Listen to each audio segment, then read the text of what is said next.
the wife picked up this industrial vibrator, 120 volt vibratory bowl, and she claims it wasn't Chicago Electric that she bought from Amazon. I haven't double checked, but I would be willing to bet that if this is actually what she bought, it would have been cheaper just getting it from Harbor Freight directly, because I've seen some pretty steep markups on Amazon. Anyway, I think she's trying to tell me something. The rock tumbler I made her is insufficient, so she wanted this vibratory equivalent. And I figured it was an opportunity to unbox this thing and show you what you get if you buy it.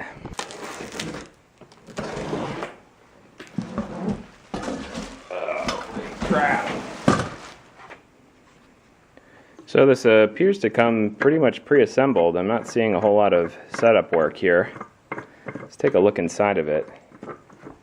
There is an instruction manual, but I'm not seeing any loose parts. Apparently it has pretty good reviews. I have not been involved in that buying process. Well, this gasket just immediately fell out.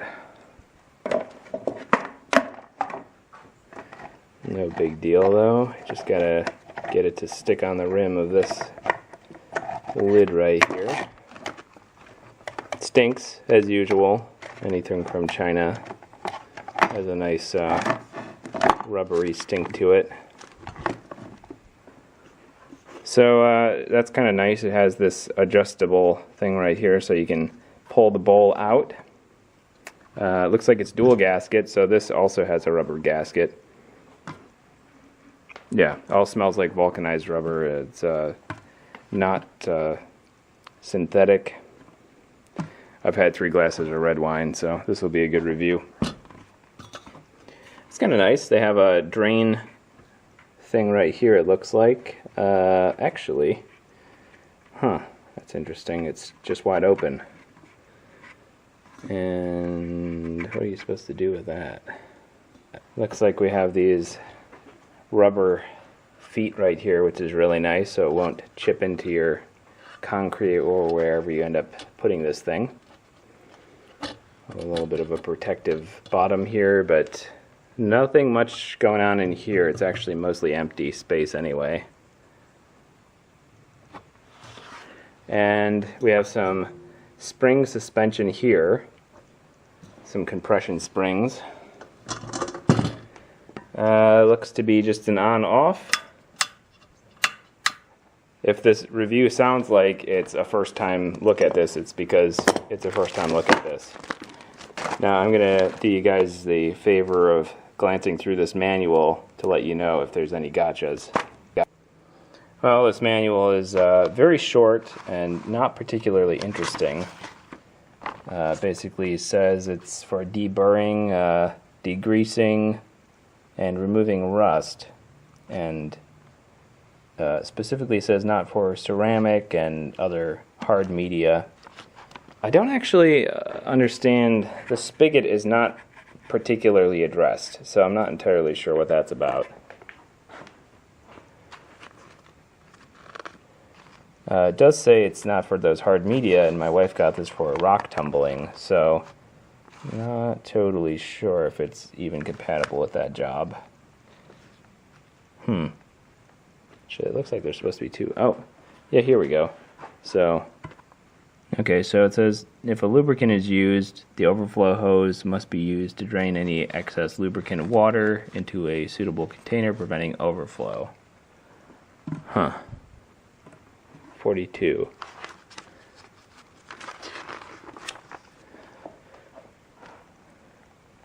So actually what happened here is they got this backwards, I think. I think what's supposed to happen is this bottom part is supposed to be up here, where this piece is. So I think these are supposed to be switched around because this is an overflow. And it looks like they put this on here instead. Well, in spite of the warnings, my wife says she's just going to use the rock tumbler media to tumble rocks in this. So According to the manual, you're not supposed to do that, but apparently that's what, quote, everyone is doing, so I'm just going to let her load this thing up, and then we'll test it out that way.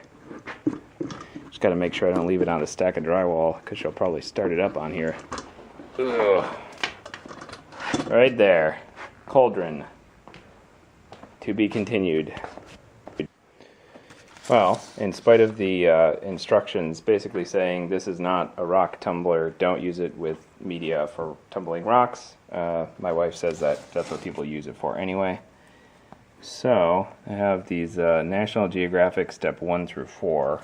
Again, this is really my wife's project. I might use this thing to clean some parts, but I don't really tumble rocks. I think I did a bit when I was a kid. So, kind of rough on the start. But you can see my hand on it. I doubt that'll record accurately. It's probably 50, 60 hertz, whatever the mains is, would be my guess.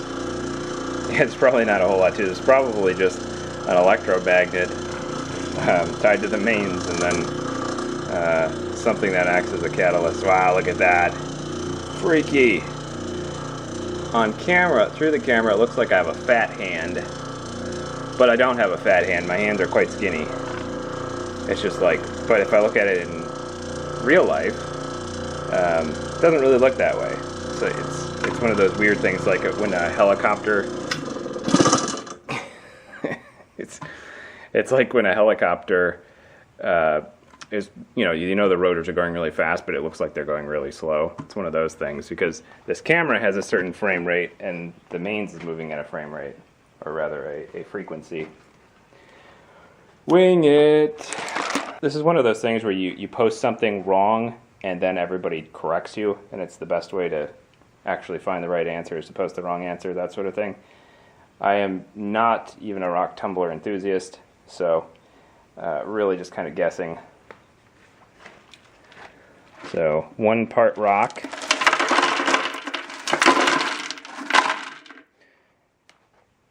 And if you're wondering what these are, they are quartz from the driveway. Just, when it rains and then the sun comes out, you can sometimes see some crystalline stuff, and we'll often just be walking to the mailbox or something and grab whatever we see that's glimmering, and that's pretty much what all this is. Once in a while we get something really, really cool, like a full clear quartz crystal. But that's quite rare. According to the instructions, it's just 2 tablespoons of coarse grit or whatever. I'm going to go ahead and... Ooh. It's that shiny stuff. Oh, look at that. Stuff does look really cool. Horrible to breathe, though. Just going to add... Well, should I add this before or after water? I mean, it's all going to mix up anyway, right? This is not beer, I'm just big on recycling. Our coarse grit, just gonna kind of eyeball, just dump a little bit in there. Maybe a lot. Now the time is 12 to 24 hours.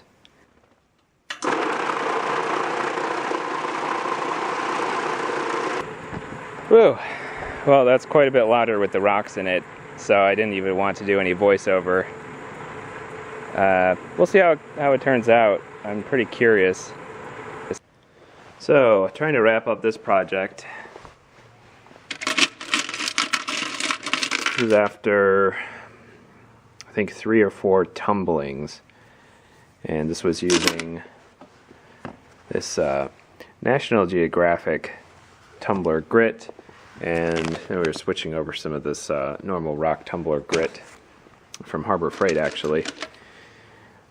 And you can see that unlike these vibratory tumblers here, unlike the rotary tumblers, they don't tend to round it out so much. They smooth it, but it's not that round.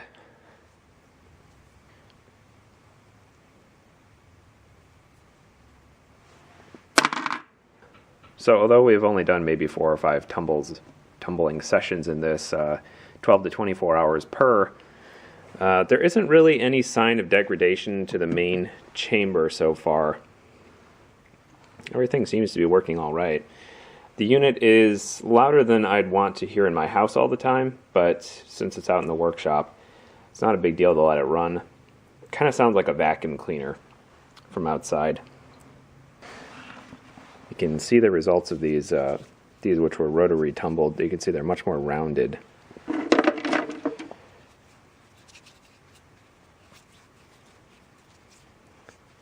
think this actually might have some fossils in it.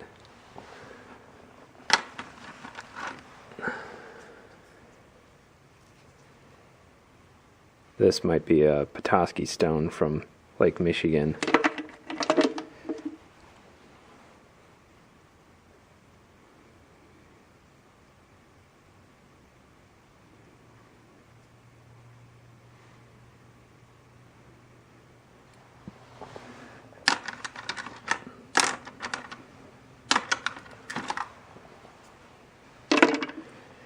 So just to give kind of a rough comparison,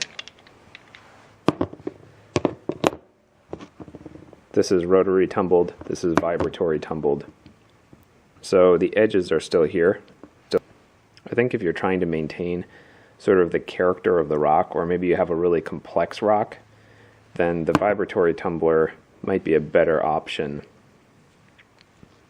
But if you're trying to really smooth out the rock and reshape it into a rounded shape, then rotary is probably the better choice. From first-hand experience, vibratory tumbling using rotary tumbling media works just fine. How long this chamber is going to last if we continued to do this, if we were doing it all the time, I would guess probably not that long. Maybe a couple of years or something like that before it eventually eroded it catastrophically. But if that's the case, I see no reason you couldn't potentially line this over and over with some kind of surface that, you know, just basically rebuild the surface as it is eroded. And that would probably allow you to use this indefinitely. I'm thinking like maybe that truck bed stuff that you put down to reinforce truck beds. What do they call that? Rhino or something. Anyway, that's just an idea. I haven't tried it, but I imagine a product like that might help build out an enamel inside of here if you were having issues. Or what you might be able to do is perhaps put an inner bowl inside of it to replace this one if it becomes catastrophically damaged from inappropriate use. Anyway, I hope you found that helpful. Links are in the description. If you enjoyed this video, please like and subscribe. Thanks for watching. Also, if you have any first-hand experience with rock tumbling and any kind of exotic means or products that you want to recommend, please feel free to post them in the comments. This is a discussion, it's not a closed review. I like these things to evolve, so feel free to throw in your 2 cents. Thanks.